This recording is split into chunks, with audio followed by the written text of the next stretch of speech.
অভিজিতা নদী অসম বিশ্ববিদ্যালয়ৰ শিক্ষাৰ্থীসকলৰ সমাজৰ পঞ্চম কি কৰি ছাত্ৰ আজি আলোচনাসমূহৰ পৰিকল্পনা নিৰ্বাচন কৰি লৈছো ৰাষ্ট্ৰীয় শিক্ষা নীতি 2020 বিদ্যালয় শিক্ষা আৰু শিক্ষাক অৱলম্বন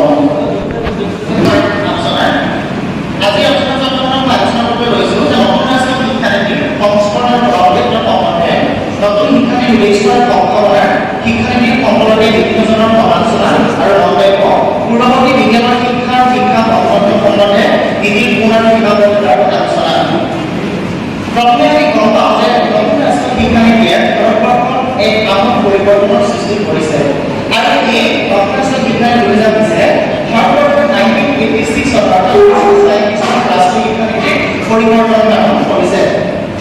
এই নতুন ৰাষ্ট্ৰীয় শিক্ষা নীতি 2014 চনৰ লোকসভা নিৰ্বাচনত ৰাজ্যসভাৰ ভাৰতীয় জনতা পাৰ্টীয়ে নিৰ্বাচনী মেনিফেষ্টত এইটো উল্লেখ কৰিছে যে ভাৰতবৰ্ষত নতুন শিক্ষা নীতি প্ৰণয়ন কৰা হ'ব আৰু সেইমৰ্মে 2020 বৰ্ষত নতুন ৰাষ্ট্ৰীয় শিক্ষা নীতি 2020 ৰূপায়ণ কৰা হ'ব। এই শিক্ষা নীতি বিকাশৰ উদ্দেশ্য আছে ভাৰতবৰ্ষৰ অন্যতম অস্বাধীনতা ছাত্ৰ-ছাত্ৰীৰ সক্ৰিয় গুণমৰ স্বীকৃতি আৰু স্নাতকৰণ তৃতীয় শ্ৰেণীকে প্ৰাথমিক সাক্ষৰতাৰ পাঠ্যক্ৰমৰ আহৰণৰ যোগ্যতা প্ৰদান ভিন্ন শিক্ষাৰ সামগ্ৰিক শিক্ষা প্ৰদান মুখস্থ বিদ্যাৰ বিপৰীতে ধাৰণা গুৰুত্বপূৰ্ণ বিকাশ শিক্ষণ আৰু জীৱনৰ ভাষাৰ শক্তি আৰু বৌদ্ধিকতাৰ বিকাশ আৰু শিশুৰ প্ৰাৰম্ভিক পৰিচৰ্যা আৰু বিদ্যালয় শিক্ষাৰ গুৰুত্বতা অৱলম্বন আমি এইবিলাক গম পাওঁ যে ভাৰতবৰ্ষৰ যি প্ৰচলিত শিক্ষা ব্যৱস্থা সেই শিক্ষা ব্যৱস্থাটো পৰীক্ষাকেন্দ্ৰিক শিক্ষা ব্যৱস্থাৰ গুৰুত্ব দিয়া হৈছে কিন্তু ভাৰতবৰ্ষৰ অন্তঃৰাষ্ট্ৰীয় শিক্ষা নীতি 2020 দিছে মহাকাশী মূল্যনীতি শিক্ষা ব্যৱস্থাৰ যিটো হাতে কামে কৰা শিক্ষা ব্যৱস্থা সেই হাতে কামে কৰা শিক্ষা ব্যৱস্থাৰ ওপৰত গুৰুত্ব প্ৰদান কৰিছে যাতে শিক্ষাৰ্থীসকলৰ জ্ঞান সমূহ তেওঁলোকৰ প্ৰেক্টিকেলৰ প্ৰতি হ'ব পাৰে। এই শিক্ষা নীতিৰ ষ্ট্ৰাকচাৰ এনেকুৱা তেওঁলোকে গঠন কৰিছে 5 বছৰীয়া প্ৰাৰম্ভিক স্তৰ 3 বছৰীয়া প্ৰস্তুতিৰ স্তৰ 3 বছৰীয়া মধ্যম স্তৰ 4 বছৰীয়া মাধ্যমিক স্তৰ। এই শিক্ষা নীতিৰ কমতে আমি বিভিন্ন ধৰণৰ সমালোচনা স্থাপন কৰিছে বা বিভিন্ন ধৰণৰ এই বিভিন্ন আলোচনা কৰাইছে এই মই পৃথিৱীখনৰ মানুহ এইবিলাক সমালোচনা কৰাইছে তাৰ মতে এটা ক'ব বিচাৰিম যে যোৱা 14 ছেপ্টেম্বৰ তাৰিখে 2022 চনত আমাৰ অসমৰ বাতৰিকাকতখনত ডক্টৰ ৰাতুল ৰহমান ডাঙৰীয়া বেবে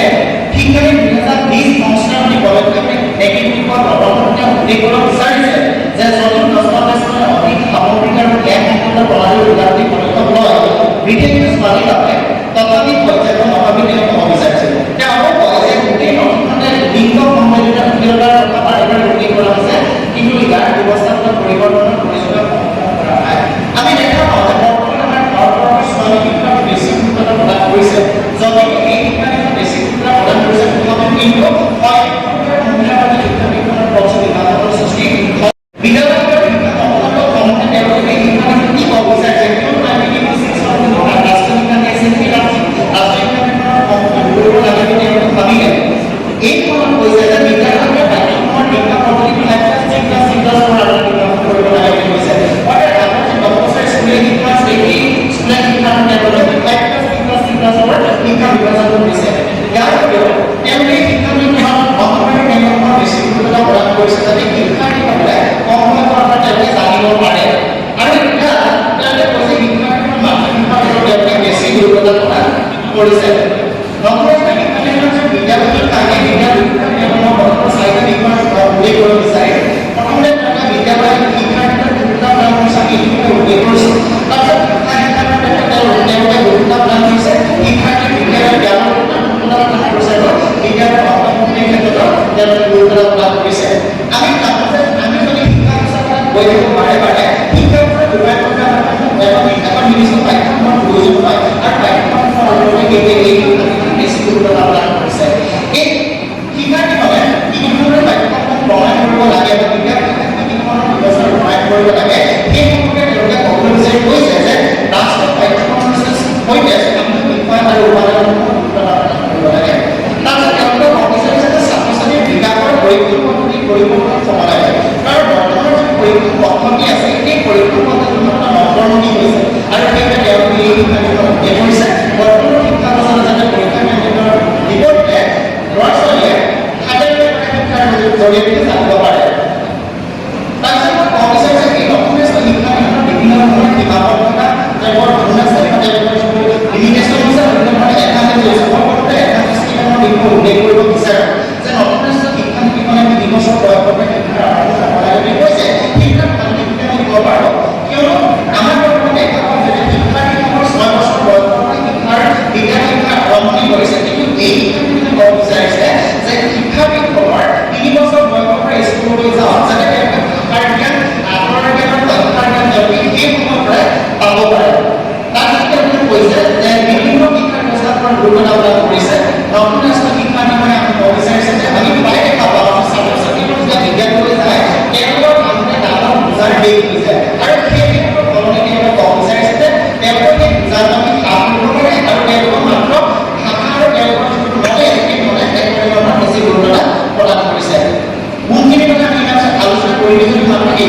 কিমান অবিচাৰ কিছুমান এডভান্টেজ আৰু কিছুমান ডিসএডভান্টেজেস থাকে ঠিক একেদৰে আপোনাৰ স্কিল কিছুমানটো বিভিন্ন ধৰণৰ কিমান আছে বুলি কথা সকলোৱে অবিচাৰিছে তাৰ মানে এইটো অবিচাৰিছে যে ছাত্ৰ-ছাত্ৰীসকলৰ সফল পালনৰ কিনা অথবা শিক্ষাকে তেওঁলোকৰ শিক্ষণ পাঠ্যক্ৰম আৰু বৰ্তমানৰ বাছনি কৰিবলগীয়া ক্ষেত্ৰত বিদ্যালয় বা শিক্ষানুষ্ঠানৰ বিভিন্ন ধৰণৰ বেনিফিট সৃষ্টি কৰিব পাৰে তেওঁলোকক যে কোৱাছে নিজৰ বিশেষ শিক্ষণ নালাগে এইটো কৰিবই দিয়া তেওঁলোকে যদি বিচাৰে স্কুলতে পঢ়ক তাৰ ফলত বিভিন্ন ছাত্ৰ-ছাত্ৰীসকলৰ লগতে শিক্ষাৰ্থীসকলৰ শিক্ষাৰ্থীসকলৰ বিভিন্ন ধৰণৰ সমস্যাৰ সন্মুখীন হ'ব পাৰে তাৰপিছত কৈছে যে প্ৰাথমিক শিক্ষাৰ্থীক আধুনিকীকৰণ ইউনিভাৰ্চেলাইজ বা এলিমেণ্টাৰী এডুকেশ্যনৰ কাৰ্যকৰীৰ বাবে তেওঁলোকে কমন স্কুল যিটো ছিষ্টেম সেই সবলীকৰণৰ কোনো গুৰুত্ব কৰা নাই বুলি ক'ব বিচাৰোঁ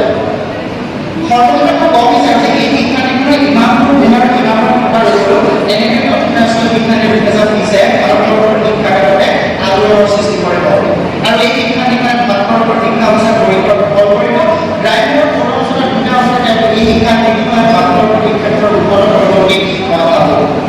মই বিভিন্ন ধৰণৰ অভাৱৰ গঠনমন্ত্ৰী লৈছোঁ তাৰ বাবে অৱস্থা এইখিনি আছিলে মোৰ